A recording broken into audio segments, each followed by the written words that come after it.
Hello, I'm just kind of Sir, and welcome to our fan experience. Join me as I go in depth into the match that was.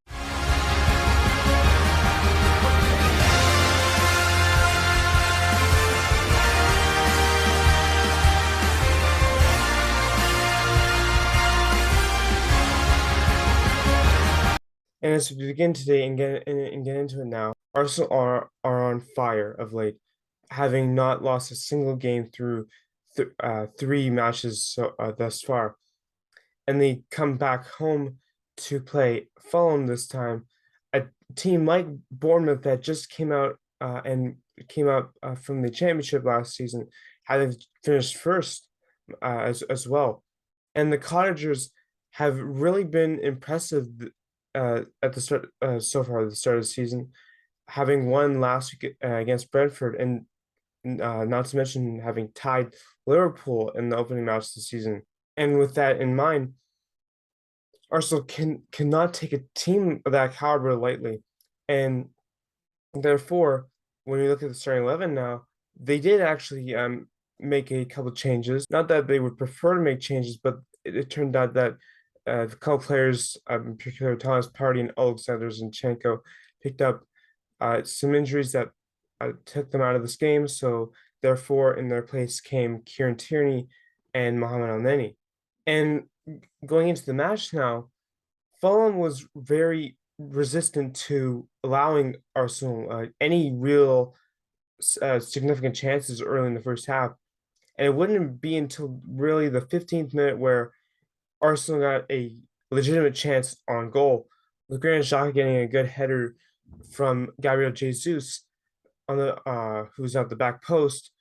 Unfortunately, with Xhaka, he doesn't have the most accurate um, shooting at times, and in this instance, it went wide of the post. And play would continue for Bukayo Saka as well. Would have his own great run past out of Rabiot and really look like he could make beat make a get a dangerous play, but unfortunately, not to the chagrin of former teammate Bern Leno, who just so happened to be in goal from after moving to Fulham, uh, and and the frustration really started to uh, come for the Gunners, and not to the fault of their own. They were very impressive throughout the first half. They just were lacking finishing, and particularly Ben White would be a casualty as he would get a yellow card for bringing down Anthony Robinson.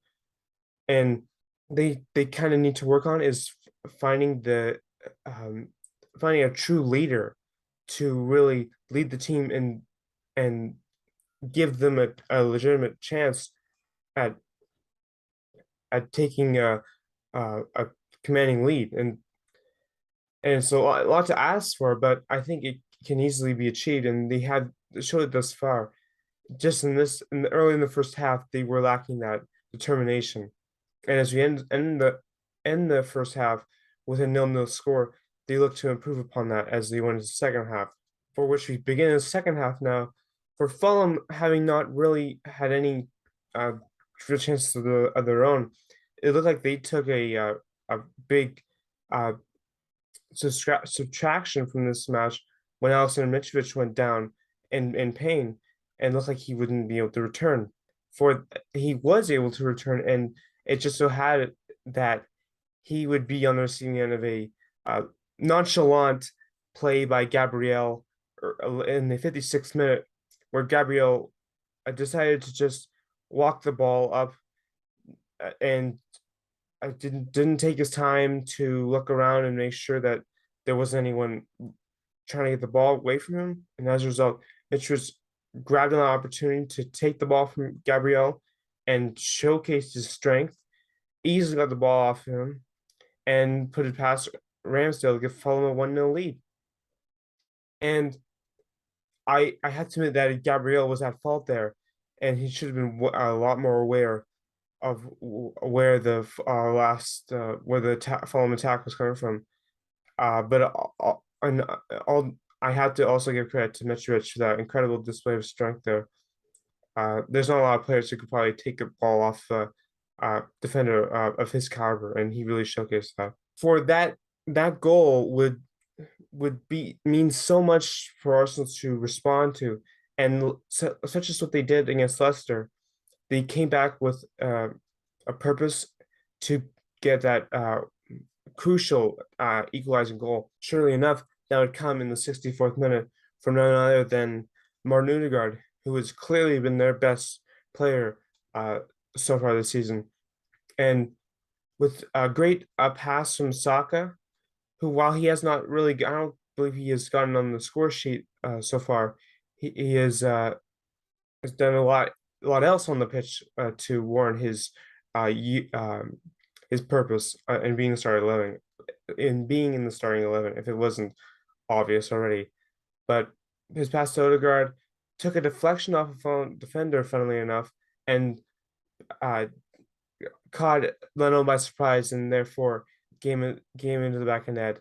Come on, get in with a equalizing 1-1 goal. And contrary to the first half, where there was very little action, both teams would go back and forth with great chances of their own, with Alexander Mitrovic attempting to get a brace in the second goal of the game and putting in a really good header on net that, that Ramsdale was prepared for and put away. While on the other side, Gabriel Martinelli threw in a deceiving shot on his left foot, which he has been successful with in the past, having scored with it against Leicester City. But Berlano was probably knowing his style of or where he places the ball, easily came down quickly to make the save.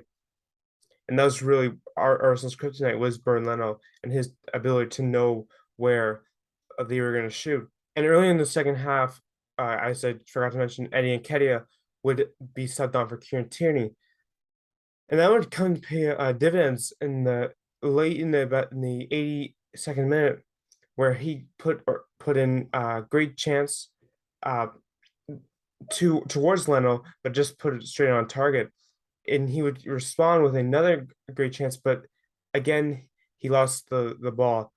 But it's encouraging to see him uh, gain his confidence back. And as much as I'd like to see him start, obviously at the moment there's so much competition at in the starting 11, and I just don't. I as good as he was last year, I don't know where he fits in at the moment, and I'm just glad to see he's building his confidence up with chances like this as he had, and particularly his great play would subsequently lead to a corner for the Gunners, where with the cross being put in, intended for William Saliba, there was a scramble for the ball, and Fulham was caught flat-footed and oblivious to what was going on, and as a result, Gabriel, of all players, was able to capitalize and slot it home with his strong, weak left foot to give Arsenal a 2-1 lead. And it was so satisfying to see him redeem himself after the first goal,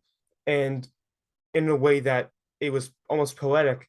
To score a winning goal at the Emirates is something that every player dreams of in their career, and he has achieved that. And good on him, as he had went through so much in this match, and it's very encouraging to finish with such an important goal. For immediately after that goal, Arsenal continued the pressure, and Gary Martinelli tried to sneak a ball in on the near post, but Leno was having none of it. While on the other end now, as Arsenal approached the end of the match and attempted to sub on some defenders to increase um, their their chances of winning, Tomiyasu came on, and he would that would be invaluable, as it would turn out Fulham actually had a very good chance near the end of the game, as Nathaniel Chalobah, who also just came on for Fulham, had a great chance on target, and that really looked like he had a chance going in off a free kick.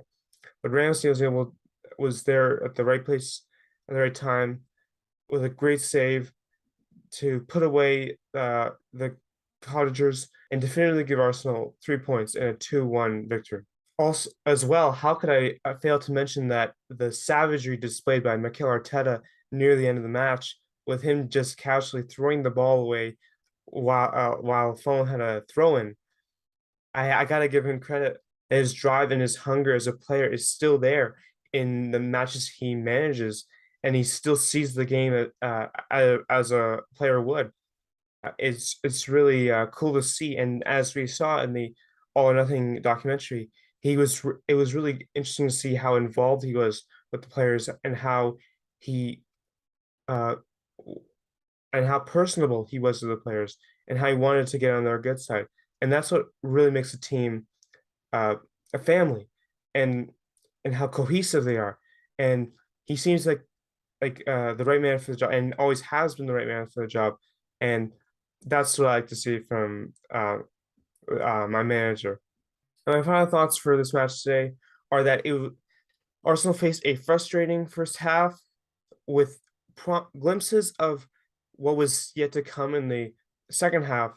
But once they got that all together, and once they faced the adversity of being down one, they really persevered and turned up the play with Martin Odegaard leading a exhilarating attack and obviously putting in a great goal. They should be very proud of what they had to endure in this match today, as it wasn't easy, contrary to belief against a team that was in the championship last year. It's truly incredible. Furthermore, as they look to play again on Tuesday against Aston Villa in their first midweek game, obviously they probably weren't at full capacity and wanting to give it their all, but Fulham really made a match of it, and I have to give them credit where credit's due. Bernd Leno was stellar today, and their Fulham's defense is very underrated and could uh, be be a stringent wall for a lot of Premier League teams as it had been for against Liverpool. But overall, my man of the match today goes to Martin Odegaard, the man himself with a crucial goal that really led the charge to the Gunners. He was all over the pitch, and just to and just another superb game from the Norwegian. For what else would I expect? And just putting in a great display of skill and really toying with the Fulham defenders who I so eloquently praised earlier. He is really on another level. Sometimes incredible to see, and it's also incredible to see for in contrast how his Norwegian brethren Erling Haaland is also succeeding mightily at the moment, having just scored a hat trick against Crystal Palace, and I look forward to when those two will face off. So anyway, leave a like and subscribe if you enjoy my reaction. And join the Arsenal fan experience next time as Arsenal takes on Aston Villa. Arrivederci.